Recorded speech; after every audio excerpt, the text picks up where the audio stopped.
¿Cómo están? ¿Bien? Algo está haciendo ruido, no sé si podemos mutearlo.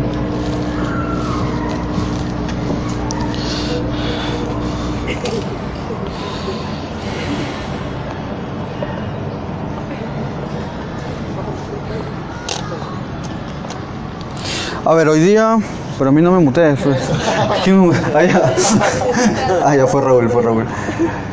Bueno, estoy muy contento de estar aquí una semana más, después de la semana pasada estar corriendo para regresar a Chorrillos. Anita hace 2 días nos dijo, oye, el domingo yo fui, llegué, no había nadie, Juanchi no me avisó.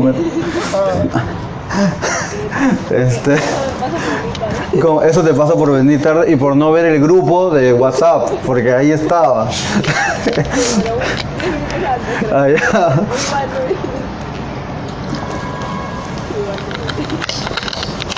Bueno, la semana pasada fue un culto bonito. Hoy día vamos a hablar sobre Mateo, el capítulo 19, del versículo 16 al 30.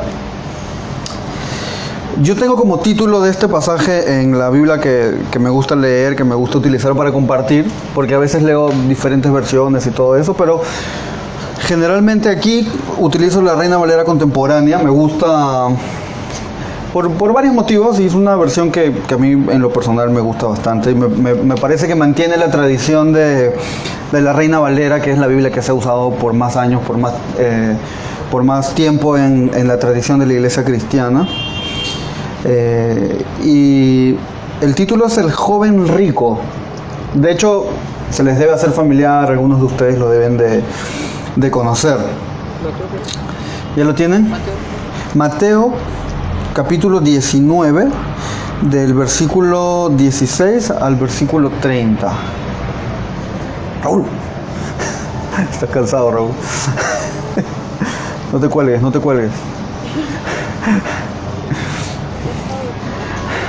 No estaba durmiendo, pero estaba así como Ewok. Estaba orando, sí.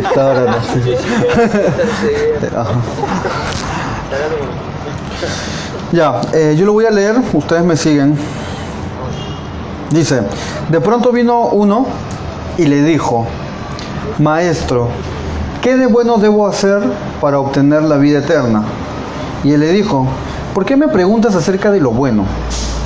Uno solo es bueno, pero si quieres entrar en la vida, practica los mandamientos. Aquel preguntó, ¿cuáles? Y Jesús respondió, no matarás, no adulterarás, no hurtarás, no dirás falso testimonio, honra a tu padre y a tu madre, amarás a tu prójimo como a ti mismo, ¿no? El joven le dijo, todo esto lo he cumplido desde mi juventud, ¿qué más me falta? Jesús le dijo, si quieres ser perfecto, anda, vende lo que tienes y dáselo a los pobres, y tendrás un tesoro en el cielo. Después de eso, ven y sígueme. Cuando el joven oyó estas palabras, se fue triste porque tenía muchas posesiones. Entonces Jesús dijo a sus discípulos, de cierto les digo que difícilmente entrará un rico en el reino de los cielos. Una vez más les digo que es más fácil que pase un camello por el ojo de una aguja a que un rico entre en el reino de Dios. Cuando sus discípulos oyeron esto, se quedaron muy sorprendidos y dijeron, entonces, ¿quién podrá salvarse? Jesús los miró y les dijo, para los hombres esto es imposible, pero para Dios todo es posible. Entonces Pedro le dijo, nosotros lo hemos dejado todo y te hemos seguido. ¿Qué ganaremos con eso? Jesús le dijo, de cierto les digo que cuando todo sea hecho nuevo y el Hijo del Hombre ocupe el trono de su gloria, también ustedes, los que me han seguido, ocuparán 12 tronos para juzgar a las 12 tribus de Israel.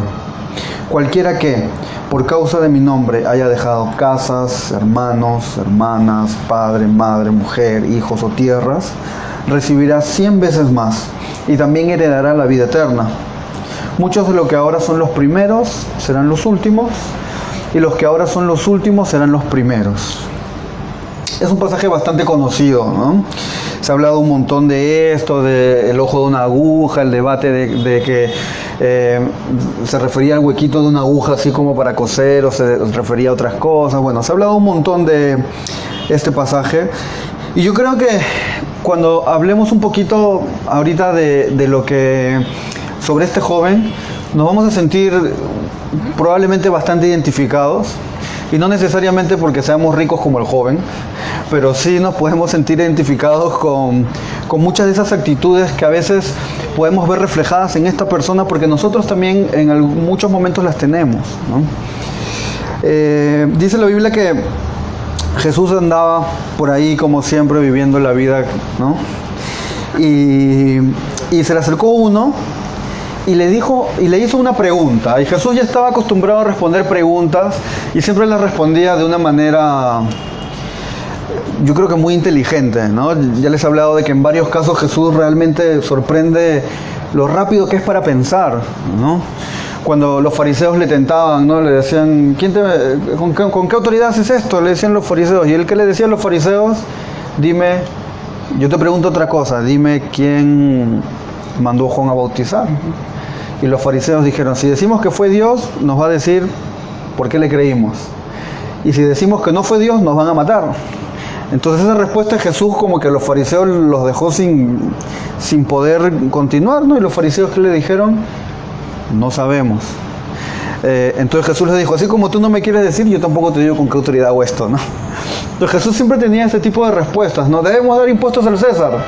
No dijo sí, no dijo no, dijo, dad al César lo que es del César y a Dios lo que es de Dios, ¿no? Y bueno, y aquí le hicieron una pregunta que yo creo que es de esas preguntas que Jesús decía, ¿por qué me están preguntando esto, no? Y le dicen así como, Maestro, ¿qué de bueno debo hacer para obtener la vida eterna? ¿No? Y yo me pongo a pensar, ¿qué cosas habrá habido en el corazón de este hombre, que dice en la Biblia que era un joven y que era rico, para preguntar eso, ¿no? Yo creo que probablemente había un deseo de obtener la vida eterna, sí. Probablemente era un deseo sincero, tal vez, porque si uno piensa en vivir una vida en paz, donde no hay lágrimas, donde no hay llorones, no hay llanto, no hay llorones, no hay sufrimiento, no hay angustias, no hay preocupaciones, donde todo es nuevo, donde realmente viviremos una vida absolutamente plena que en la vida en esta tierra no podemos entender. De hecho que es algo que el ser humano desea, ¿no? ¿Quién no desea no tener problemas, no sufrir, no llegar a un momento donde no haya más angustias y eso? Y creo que es algo que el corazón humano anhela y vive buscando soluciones, ¿no? Entonces probablemente este hombre de verdad quería entrar al cielo, pero habrá estado haciendo la pregunta correcta, diciendo, ¿qué de bueno debo hacer para obtener la vida eterna? Porque ahí su concepto estaba en que para obtener salvación tengo que hacer cosas. Uy, se murió la Navidad. Entonces, lo que él tenía en la cabeza era, para obtener la vida eterna tengo que hacer cosas. Y le dice, ¿qué de bueno debo hacer? ¿No? O sea, en su cabeza habían acciones específicamente buenas que él tenía que realizar, ¿no? Entonces Jesús le responde con otra pregunta, ¿no? ¿Por qué me preguntas acerca de lo bueno? Le dice. Uno solo es bueno. ¿Y a quién se refería? Al Padre, ¿no? Y aquí nos está diciendo que no importa lo buenas que puedan ser nuestras acciones, nunca son lo suficientemente buenas. ¿Por qué? Porque nosotros estamos manchados con el pecado. Nosotros, lamentablemente, tenemos la naturaleza enfocada al mal. Y a veces nosotros queremos hacer las cosas bien y queremos crecer y queremos... y todo nos sale mal. Y ahí podemos ver que de verdad nosotros solos no estamos del todo capacitados para dirigir nuestras vidas, ¿no? De que a veces nosotros tenemos ideas, tenemos conceptos, tenemos pensamientos y paradigmas que hemos ido formando, pero en Dios nos damos cuenta que esas ideas, muchas no concuerdan con el pensamiento de Dios, el creador de la vida, y que vamos a tener que cambiar, ¿no? Y aquí este joven estaba confrontado sobre su concepto de bondad, ¿no? Nosotros podemos ser relativamente buenos o bajo el perfil humano ser personas buenas, pero en el fondo, si nosotros somos honestos, nosotros vamos a encontrar mucha maldad en nuestro corazón. mucho egoísmo en nuestro corazón, mucha amargura en nuestro corazón o mucho deseo que no refleja el deseo de Dios para el mundo, ¿no? Entonces Jesús le dice, uno solo es bueno, se estaba refiriendo al Padre, ninguno de nosotros es bueno, nosotros solamente creemos que el único bueno es Dios. Y dice, solo uno es bueno, pero si quieres entrar a la vida, practica los mandamientos, le dice, ¿no? Ahora, yo les pregunto, ¿Jesús no sabía que este joven practicaba los mandamientos? Él sabía. Entonces le dio una respuesta como que obvia, pues, ¿no? O sea, todo judío sabía que para entrar al reino de los cielos había que cumplir la ley. No era algo nuevo que le decía Jesús a este hombre, ¿no? Él sabía. Y Jesús sabía que él sabía. Entonces, ¿por qué Jesús le responde una respuesta tan obvia? Porque este joven probablemente esperaba una respuesta más a esto, ¿no? Y yo me pongo a pensar, ¿será que a veces nosotros hacemos preguntas obvias a Dios? ¿Será que a veces nosotros vamos con Dios y le decimos, ¿qué tengo que hacer para cuando ya lo sabemos? Yo creo que esta pregunta que le hizo era una forma de querer como que zafar de este joven, ¿no? Como que querer hacerse loco de las cosas que él sabía que tenía que hacer. Era como para pretender hacer creer que yo no sé, así que yo estoy tratando de hacer las cosas bien y ya, ¿no?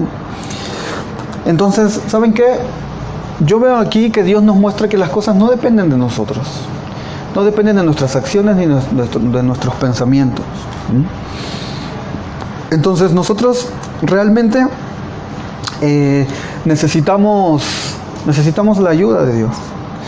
Y miren la respuesta de este hombre joven, ¿no?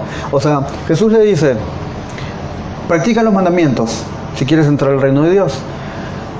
Jesús sabe que este joven sabe. Y este joven le dice, ¿cuáles? ¿Por qué le dice cuáles? Si él sabe a qué mandamientos se está refiriendo. O sea, este joven sabía que Jesús se refería a la ley de Moisés, se refería a los 10 mandamientos, al decálogo. Él sabía, ¿no? Y tiene la actitud de decir, Jesús, ¿cuáles mandamientos?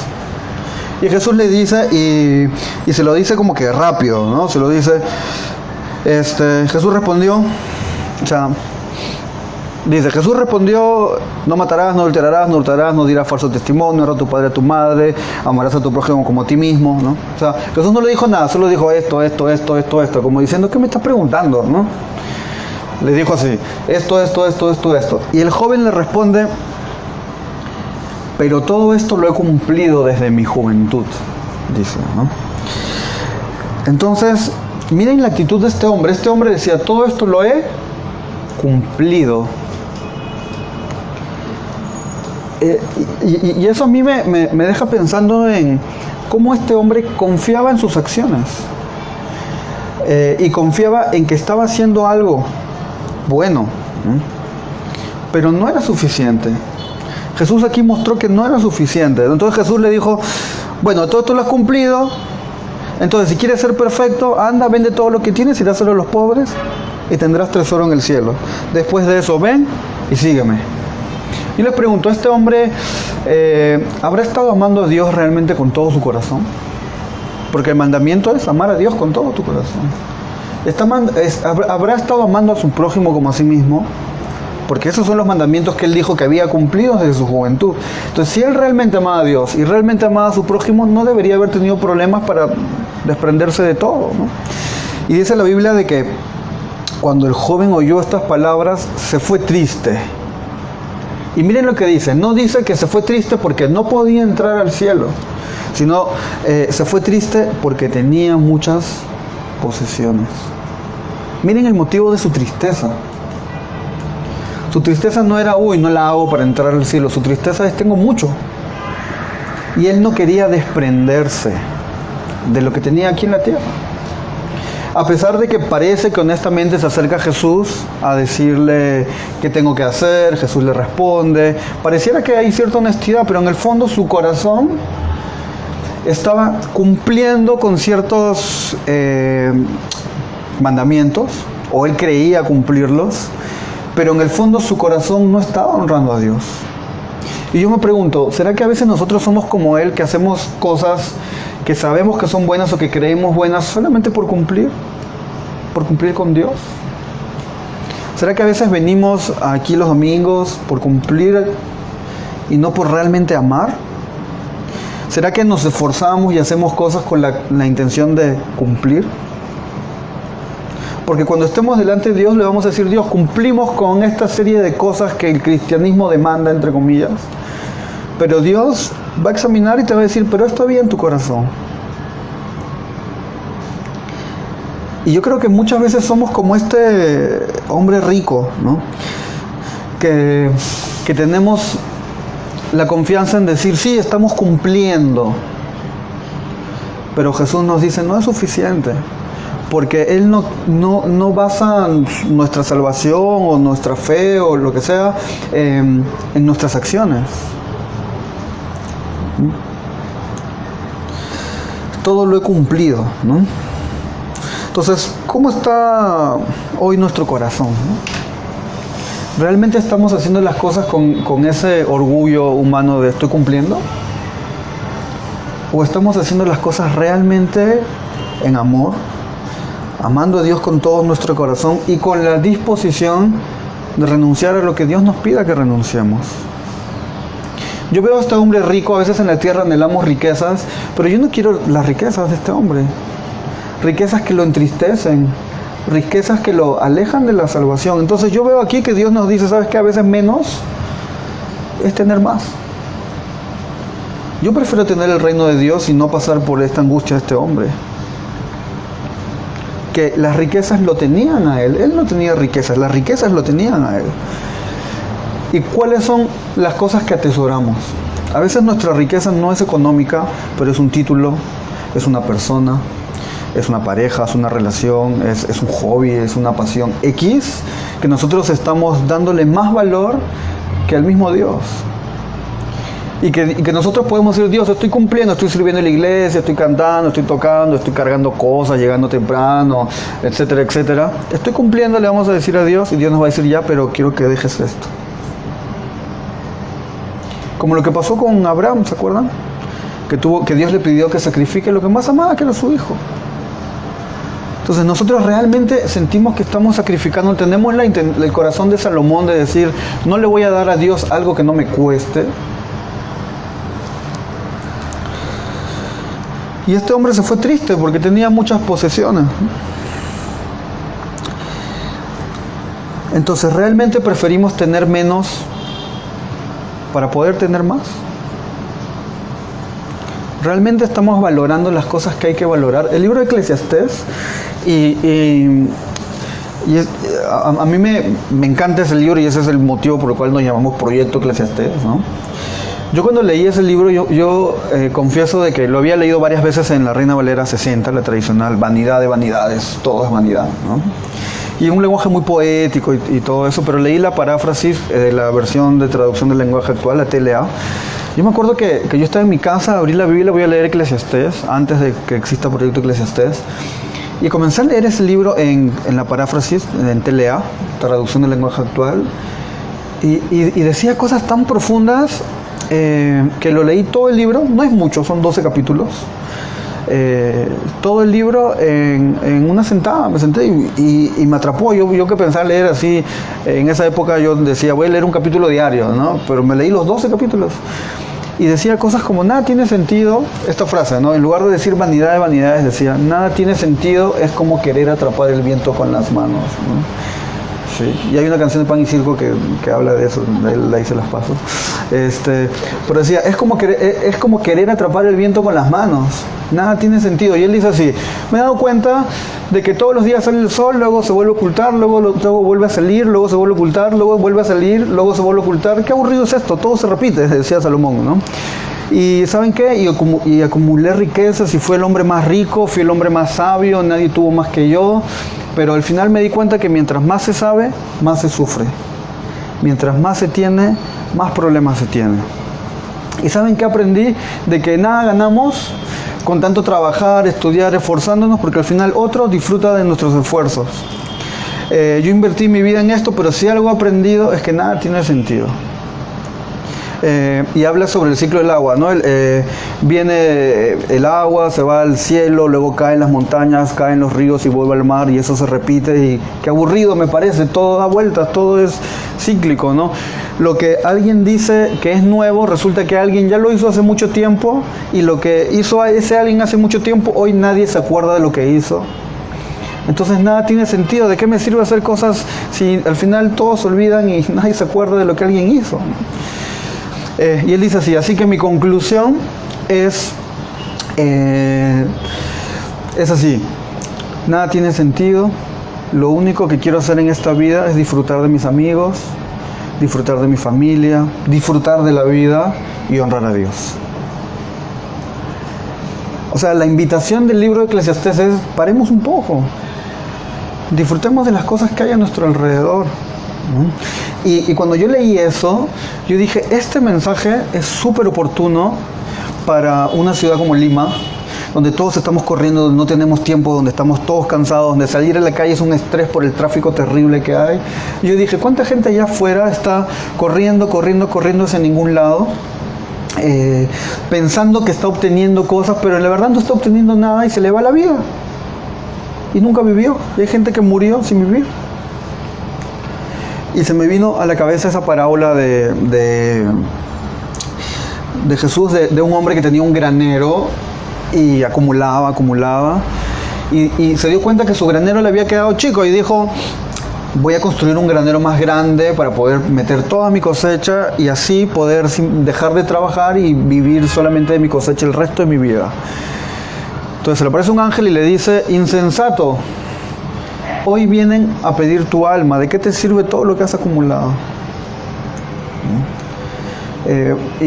Y yo tengo a veces temor de que nosotros estemos viviendo un cristianismo como vive la gente que no conoce a Dios, de crecer, acumular. Ahora hay muchos mensajes de ese positivo, ten más, que Dios quiere que conquistes cosas, y eso no es el Evangelio de Cristo. Yo veo que aquí, mostrando a un Jesús que dice, este hombre se fue triste porque tenía muchos bienes.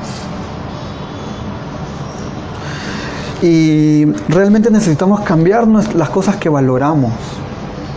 Necesitamos valorar las cosas que Dios quiere que valoremos. Si no, estamos realmente desperdiciando nuestras vidas.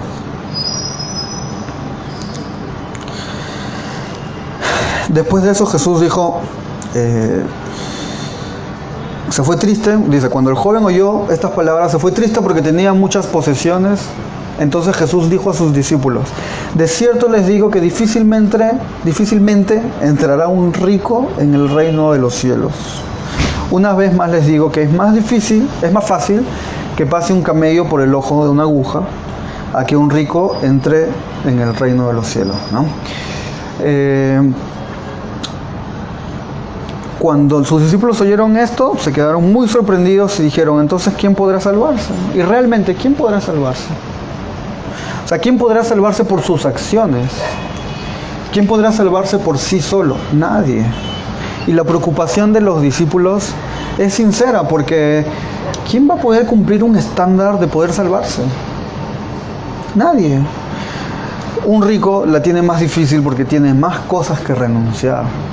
Porque el llamado cristiano es renunciar a todo y poner todo a los pies de Dios, y nosotros reconocer que todo lo que tenemos es para administrarlo, para hacer crecer el reino de Dios en la tierra. Todo lo que tenemos es un préstamo, la vida es un préstamo, el aire que respiramos es un préstamo, nuestros hijos son un préstamo, todo es un préstamo de Dios. Vivamos pensando en eso. Entonces realmente nadie podría salvarse, porque todos, tal vez no somos ricos, pero todos atesoramos cosas e idolatramos cosas. Jesús dice, lo miró y les dijo, para los hombres esto es imposible, pero para Dios todo es posible, ¿no? En otras versiones dice, lo que es imposible para el hombre es posible para Dios. A veces hemos usado mal este versículo, ¿no? Porque estamos ante, no sé, pues un examen imposible de pasar y decimos, no, lo que es, y oramos, ¿no? Por el examen, pero lo que es imposible para el hombre es posible. Eso no se aplica porque no está hablando de eso, ¿no? Aquí está hablando de salvación. A veces tenemos un familiar enfermo y decimos, la ciencia ya dijo que no puede hacer nada, y decimos, lo que es imposible para el hombre es posible para Dios. Yo sí creo que Dios puede sanar a un enfermo terminal, yo creo eso, pero yo no creo que este versículo se aplique en ese caso. Porque aquí no está hablando de una sanidad, una enfermedad. Aquí de qué está hablando, de la salvación del hombre. Entonces, lo que es imposible para el hombre, ¿qué cosa es imposible? Salvarse. Es posible para Dios. O sea, Dios, en las manos de Dios está la salvación del hombre. Entonces, ninguna acción que nosotros tengamos nos hace merecedores del cielo. Pero nuestras acciones son un reflejo de que hemos sido salvos por Dios. Nuestras acciones buenas son un fruto de que hemos decidido seguir a Dios y que Dios está haciendo una obra en nuestros corazones. Entonces, Pedro le dijo, siempre Pedro es el primero en hablar, ¿no? Siempre Pedro también es el primero en meter la pata y todo eso, ¿no? Nosotros le hemos dejado todo y te hemos seguido. ¿Qué ganaremos con eso? Miren el corazón de Pedro, ¿no? De que está con Jesús y está todo eso, y la pregunta es, oye, su preocupación, ¿no? ¿Qué ganaremos? Yo no creo que ese Pedro que está buscando, está pensando en qué ganaremos, es el mismo Pedro que fue crucificado de cabeza después. Porque después vemos un Pedro mártir que ya no está pensando en qué ganaremos. Aquí todavía vemos un Pedro inmaduro, un Pedro que después de esto negó a Jesús, ¿no? Un Pedro que le dijo a Jesús, Jesús, no mueras, ¿no? No permitiré que nadie te mate, ¿no? Un Pedro que sacaba su espada y le cortaba la oreja a un romano para que no aprenda a Jesús, todo eso, ¿no? Entonces miren ese corazón de Pedro, ¿no? ¿Qué ganaremos con eso? Y Jesús le dice, bueno, cuando todo sea hecho nuevo y el Hijo del Hombre ocupe el trono de su gloria, también ustedes, los que me han seguido, ocuparán 12 tronos para juzgar a las 12 tribus de Israel, ¿no? Entonces los discípulos, aquí Jesús profetizó de que en el día del juicio iban a juzgarnos, ¿no? Cualquiera que, Jesús dice, por causa de mi nombre haya dejado casas, hermanos, hermanas, padre, madre, mujer, hijos o tierras, recibirá 100 veces más y también heredará la vida eterna. Y aquí hay una promesa, pero una promesa condicionada a dejar todo por Dios. O sea, miren esto. Si tú haces algo por la recompensa, no lo estás haciendo por Dios. No sé si me dejo entender. A veces nosotros queremos servir a Dios por lo que podemos obtener de Dios, y eso no es sincero. Eso no es amor de verdad hacia Dios. Y tengamos mucho cuidado con eso, porque a veces nosotros queremos hacer sacrificios, queremos hacer cosas porque Dios nos ha prometido cosas, pero la verdad es que si lo hacemos con ese corazón no vamos a recibir las cosas de Dios. Entonces tenemos que luchar contra nuestros malos deseos, contra nuestro egoísmo, con todo eso, ¿no? Entonces nuestro llamado es a renunciar, pero no renunciar por renunciar, sino a renunciar en amor. Yo les hablaba de que a veces nosotros hacemos cosas por diferentes motivaciones, ¿no? No sé, participamos en una marcha porque la cosa está mal y estamos indignados. Buscamos hacer algo para luchar contra la injusticia porque estamos molestos contra tanta injusticia. Queremos buscar transformación de nuestras ciudades porque estamos cansados de que sea así y merecemos una vida más digna y queremos luchar por el pobre, por el oprimido y todo eso, ¿no? Y a veces nosotros lo hacemos motivados por cosas que la Biblia no considera una motivación correcta, ¿no? Si nosotros hacemos cosas, nuestra única motivación debe ser el amor.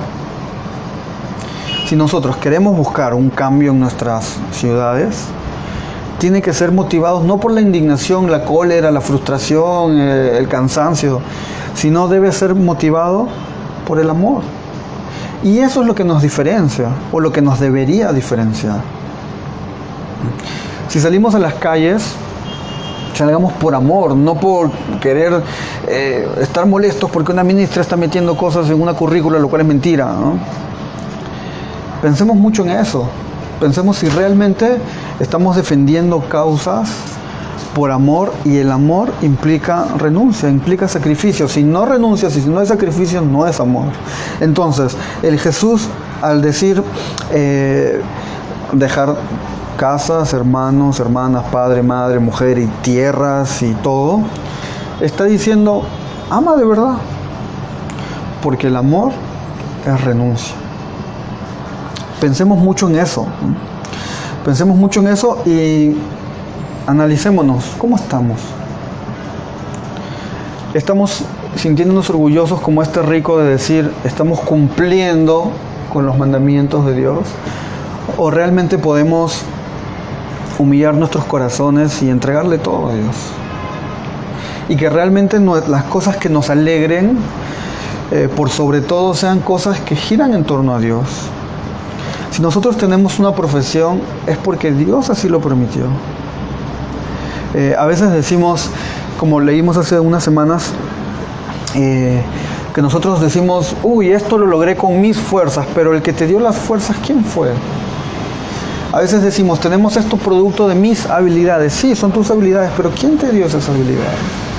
¿Y para qué te las dio? Agradezcamos esas cosas que podemos disfrutar en Dios. Veamos la gloria de Dios en todos los regalos que tenemos. Cuando sonreímos, sea el motivo que sea, digamos gracias Dios. A veces nosotros estamos haciendo las cosas mal y Dios igual nos bendice con momentos lindos. Miren lo grande que es la gracia de Dios. A veces nosotros estamos con el corazón frío, pero todos los días tenemos motivos para sonreír. Miren la gracia de Dios ahí. Realmente, cuando en Salmos dice, ¿a dónde huiré de tu presencia? ¿A dónde huiré de tu espíritu? Si voy a las montañas, ahí estás. Si me voy al lugar más lejano, ahí estás. Si me voy a la China, ahí estás. Porque realmente Dios nos está demostrando su amor a pesar de que nosotros somos infieles. Porque la Biblia dice que Dios sigue siendo fiel cuando nosotros somos infieles. No olvidemos eso. Realmente no existe lugar al que podemos huir de la presencia de Dios. Así que realmente aprendamos de los errores de este hombre. No atesoremos cosas que el óxido corroe y que las polillas se comen, sino realmente atesoremos cosas eternas. Realmente atesoremos cosas eternas. No seamos como este hombre que quiere hacerle caer a Dios, ¿no? Decir, ¿qué tengo que hacer? O ¿qué mandamientos? Cuando tú sabes lo que tienes que hacer. Cuando tú sabes qué cosa tienes que dejar. Cuando tú sabes qué cosa tienes que cambiar en tu vida, ¿no? Y agradezcamos la gracia de Dios que está ahí, aun cuando nosotros estamos en momentos fríos espiritualmente, ¿no? Renovemos cada día esto, ¿no? Y hoy vamos a celebrar la Santa Cena. No lo anuncié como siempre lo hacemos, de traer cosas para compartir como los discípulos. Es la primera vez en 4 años que lo hacemos así. Porque ahorita todavía no tenemos una mesa para poner las cosas, no tenemos algo como tapar para que las hojas no caigan a la comida que traemos, etcétera, etcétera, ¿no? Yo espero que el próximo mes ya tengamos eso resuelto, pero no podemos dejar de recordar el sacrificio de Cristo y de cumplir con este sacramento que nos recuerda que somos su cuerpo, ¿no? Y que nos recuerda que Jesús vino. Y que el que Jesús haya venido nos recuerda que necesitamos perdón, necesitamos salvación, necesitamos ayuda desesperadamente, porque solos no podemos alcanzar salvación. Y este momento también nos recuerda que Cristo va a volver a juzgarnos, va a volver a este mundo por su iglesia, y que nosotros estamos aquí reuniéndonos hasta que Él venga, y que la Biblia dice de que toda rodilla se va a doblar ante Él. Recordemos también de que lo que nos ha unido a nosotros no es un trabajo, no es la iglesia. Yo me pongo a pensar en la vida de Jeffrey, que nació a muchos kilómetros de aquí y que de pronto ahora es mi amigo cercano, porque Dios así lo quiso. Si nosotros no fuéramos cristianos, no seríamos amigos, con la mayoría de los que estamos aquí. Nico viene desde casi llegando a la Antártida, y él está aquí. O sea, sigo la cadena de cómo llegué a conocer a Nico y ha sido por Dios. Cuando pienso en Juanca, en Allen, en Raúl, así viviendo desde el Fe y Alegría, yo como lo iba a conocer, ¿no? Y cuando yo tomo la cena, yo pienso en eso, en los amigos que quiero y que Dios me bendijo con ellos, y que lo que nos une es Cristo, ¿no? Y nos hace una familia eso. Somos una familia, ¿no? Con Dani hablábamos, ¿no? Ella tuvo un pequeño accidente hace unos días y que bueno, y remó a Raúl y Raúl lo ayudó y Dani ayer me decía, dice, Raúl no te contestaba, pucha gordo, te llamaba a ti, ¿no? Eso a mí me parece bonito porque eso habla de que somos familia. Cuando yo tuve una vez, estaba manejando el carro de Yeca y se me bajó la llanta, yo nunca había bajado una llanta, llamé a Juanchi, llamé a Juanca y los dos estaban viniendo a ayudarme. Eso me habla de que somos familia. Eso me alegra a mí el corazón, ¿no? Y cuando yo pienso en la cena, pienso en eso también, que somos familia. Y a veces, pucha, tú te peleas con tus hermanos, pues a veces no te gusta que tu hermano haga X cosas o algo así, pero seguimos siendo familia y seguimos queriéndonos y seguimos amándonos, y en el cielo vamos a estar juntos. Pensemos en eso, agradezcamos que la cena no sea algo como un ritual y ya, ¿no? Sino que realmente conmueva nuestros corazones y renueve nuestros compromisos que tenemos con el cuerpo de Cristo. Este también es un tiempo para ponernos a cuentas con Dios. Yo no creo mucho en eso que a veces se dice de que tienes que estar apto para tomar la cena. Si se trata de aptitud, nadie estaría apto, porque todos los seres humanos pecamos todos los días. Yo creo que este es un momento para reconocer la gracia de Dios a pesar de nuestros errores y de nuestras fallas, porque cuando Cristo murió todos nuestros pecados eran futuros. O sea, tus pecados futuros ya han sido perdonados también. Y tomemos la cena con gratitud en el corazón. No pensemos en esos dardos de Satanás que dice, tú eres esto, tú haces esto, tú... Sino pensemos a pesar de eso, Dios nos ama infinitamente y se mantiene fiel cuando nosotros somos infieles. Vamos a orar. Pues, amado Dios, gracias por este tiempo, Señor, gracias por este tiempo de que estamos aquí juntos, reunidos, recordándote, meditando en lo que tú quisiste que esté escrito en tu libro, Señor, en tu palabra. Gracias porque tú nos muestras el camino a vivir en este mundo. Gracias porque tú no desistes de nosotros a pesar de que nosotros a veces mereciéramos eso, Señor. Gracias porque tú sigues perseverando en nuestras vidas y haciendo una obra en nuestros corazones, en el lugar donde estemos, Señor. Gracias porque no existe lugar al que podamos huir de tu presencia y podamos huir de tu amor y de tus muestras de amor, Señor. Gracias por cada momento bonito que tú nos regalas y que muchas veces no los merecemos. Y hoy queremos realmente renovar nuestro compromiso de entregarte todo, Señor. Y de reconocer que todo lo que tenemos es tuyo. Y que si tenemos algo es solamente un préstamo para que nosotros extendamos tu reino aquí en este mundo, Señor. Realmente queremos hacer de esta tierra un mejor lugar para que la gente viva, Señor. Realmente queremos ver esa transformación a nuestro alrededor, Padre. Y no lo queremos hacer producto de que todo está mal, sino queremos hacer porque queremos amar a las personas que tú amas, Señor.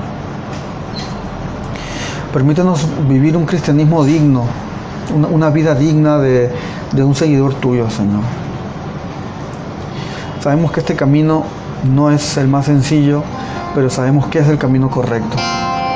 el camino que nos lleva hacia ti, Señor. Naidu, ¿puedes repartir, sí? Con Rebeca.